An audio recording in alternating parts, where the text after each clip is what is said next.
We've got more inventory than we've seen in years. Prices are easing, and the Bank of Canada has just dropped rates again last month. What does this mean for you as a buyer, seller, or somebody just looking to get into the market or just wants information about what's going on? We're going to get rid of all the jargon in this video and give you the market update, the numbers, the stats. And like I said, we're going to break it down on both sides, how this affects you as a buyer or a seller.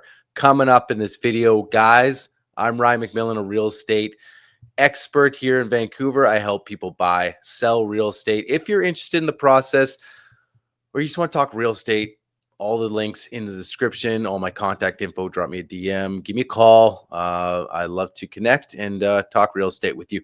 So let's get right into it. Waste no time here. Home sales in Greater Vancouver hit 1,875 last month in September. That is about the same year over year, but it's a 20% decrease still with the 10-year seasonal average. So still over the 10-year seasonal.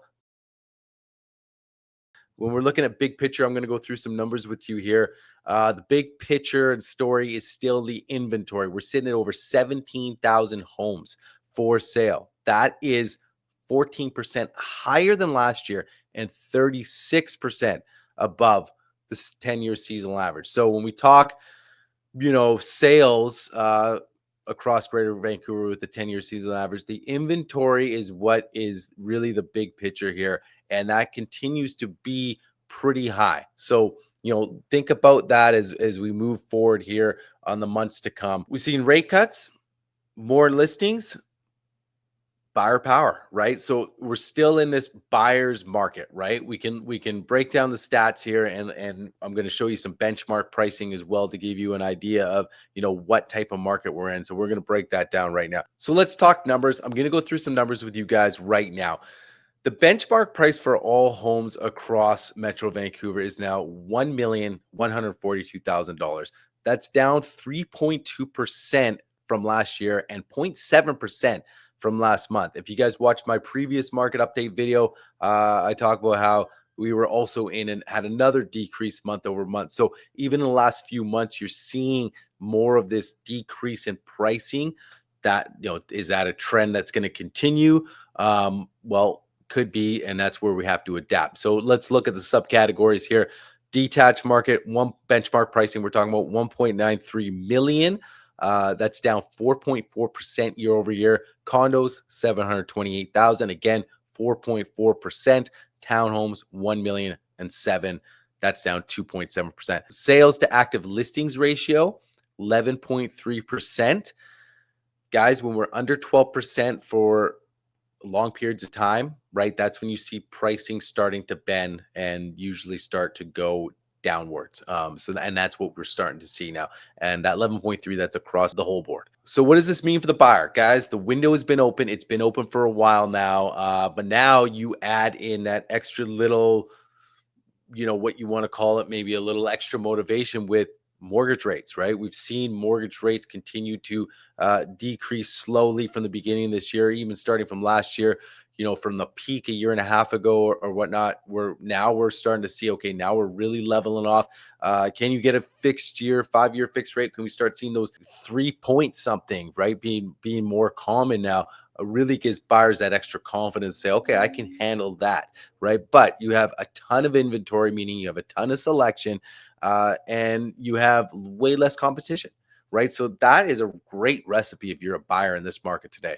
I'm not going to sit here and say you have all the time in the world, because I think that can get skewed a little bit where you're like, hey, I got so many options. I got all the time in the world, really, when you think about it. But as things do shift a little bit, then you maybe are going to lose out on some opportunities that you had prior to. Now, that doesn't mean you got to go and buy something today, but it means start progressing through the process. If you're somebody that wants to buy and is actively starting to look, don't just look at 1,000 places. Have a plan in place still. Even if you think it's the right time to buy for yourself, don't get caught up in where the market's heading as far as, are we at the bottom? Am I trying to time the market? If you're an end user, and I've told this to a lot of people, and you're planning to live here for at least 5 years, then do not worry what the market is going to be like next year. If you're going to be living in this place long term, it doesn't matter. The point is, it's a good opportunity now. Focus on the now and make sure you're progressing to the end goal. What does this mean if you're a seller? You're looking at me saying, I got so much competition. Like it's not a great environment. What are we doing? There's way more competition for you as a seller, way more inventory. There's not as many buyers, and buyers are taking their time, right? So as a seller, you're thinking that's a recipe for disaster. You look at the market, basically the numbers I threw out for you, you've seen the slow decrease in pricing now, especially in the last few months. We've really seen it where sellers are sort of coming to the realization that, hey, this is what I need to do in order to get my place sold. So what do I do? Well, if we're going to sit down and say, look, here's the comps, here's how we have to strategize with your property to get it on market and sell your property. First thing is pricing, right? Before I walk into your home, you have a price in your head. You've thought about it. You maybe looked online. You're seeing what places are selling for in your neighborhood. And you're saying, look, my house has this. I have an extra, this. I've remodeled my kitchen a little bit, whatever. So you're going to put a price in your head. Now I come in and I have a price based on market stats and really what has been going on in the market of late. We come together, we talk about it, we figure it out. Now, in a market like this, it's not as simple as, well, 4.4% from this year to last year. So just shave that off, price it there. We should be good to go. The point is that which way is the market going? If the market's continuing to decline and we're seeing this even 0.5% decrease month over month, well, if you price at kind of the peak of where you think it should be and kind of where the market might have been 30 days ago, you're already chasing a market heading towards the downstream, right? Now you're chasing and you're chasing.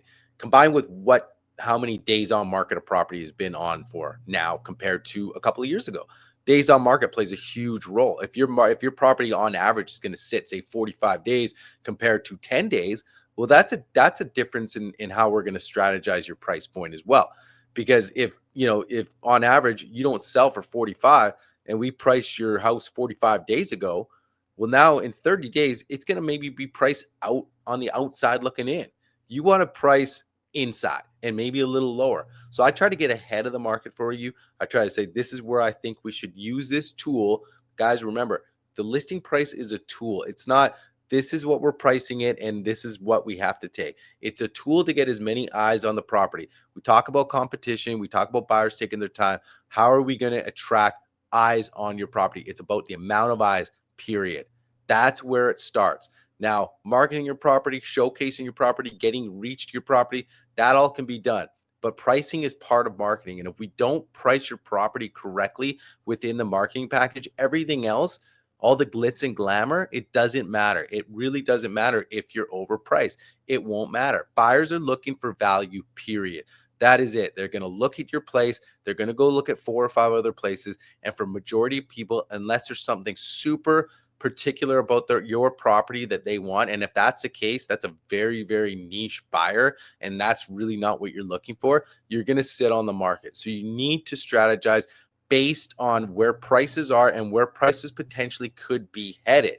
You want to look further down the road and use this tool to your advantage. Get off the fact that this is my property and this is what I feel the value is, because guess what? Buyers do not care about that, guys. They do not care about that. So there's everything has to be taken into account. Days on market, where the market's headed, and obviously what's been selling in your area in the last 30, 60 days. You can't go too much further out right now in this market because of the fact how we're seeing this trend of prices continually to drop. So kind of two different spectrums. Like, you have the buyer side, but you also have the seller side. And again, if you align yourself properly on the selling side, you can do well. And the last thing I'll say about a seller, what is your ultimate goal? If your goal is to look big picture, if you're selling and buying, well, it's all relative in a way. Even if you're going, say, for a downsize, especially on a downsize, if you're from detached to detached to condo, there is a ton of opportunity for you right now. So don't get caught up in saying, this place sold for this, but mine's better here, so let's price it here. Why don't you get very competitive with that listing right now and price it very similar, and then see who sells first? An active listing is not a sold listing. We have to remember that as well. So if your neighbor's down the road selling something, so well, is it sold yet, or are they still selling? Because that really doesn't mean a lot. So think about all that when you're strategizing and reaching out to an agent saying, look, I want to do this. How should we do this correctly? And what's the smart way to do it? The chaotic years we've had in the last few years, whether it's been just sky high nuttiness and multiple offers and $200,000 over bids to uncertainty at the beginning of 2025 with the federal election, the U.S. tariffs, the job market, which is still an issue, and interest rate hikes. Now things are starting to settle. You're seeing a market now that's becoming a little more steady and balanced. And that's a good thing. I think when you look ahead to 2026, you still might see prices still decline a little bit, but I think buyers and sellers are aligning a little more, and I think more sellers will realize what they have to do to attract the buyers. Buyers are also thinking worst case scenario, guys. So nobody is going to overpay for anything. Everybody's looking for value, and everybody's being careful, right? But if your property's priced right in this market, if it shows well, if it's presented well, it will move. It'll align with buyers, even if the buyers have the upper hand at this point. So heading in 2026, like I said, if rates keep easing, confidence picks up, just expect more steady activity. We're not going to see a spike. I don't think we're going to see a spike either way, but just a steady, calm, regular market, if that makes sense. So bottom line, buyers have the upper hand right now. Sellers need to adjust and play smarter. I think we're going to be fine in this market. If you want to talk strategy with me, if you're looking on the buy side, you're looking on the sell side, again, in the description, all my info's there. Please reach out to me. I'd love to talk to you. I'd love to connect. We can figure out the best strategy for you. Guys, that's it for me today. I'm going to see you guys on the next video.